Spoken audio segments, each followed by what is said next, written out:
పెళ్లి. వయసు వచ్చిన ప్రతి ఒక్కడు గీతా గోవిందంలో విజయ్ దేవరకొండలాగా దీని గురించి కలలు కంటూనే ఉంటాడు.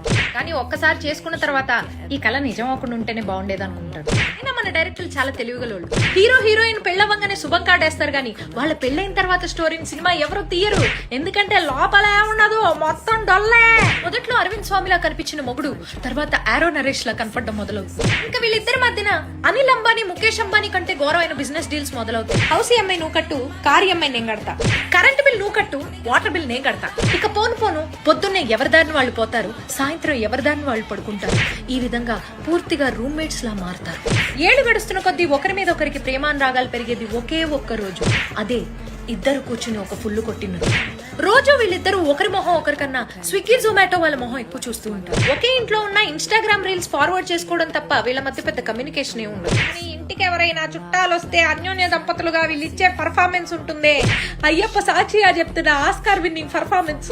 ఒకే ఊర్లో రెండు కత్తుల్లాగా ఒకే చూరు కింద రెండు వ్యక్తులుంటే వాళ్లే మొగుడు పెళ్ళాలి. మీరు ఎప్పుడైనా అబ్జర్వ్ చేశారా?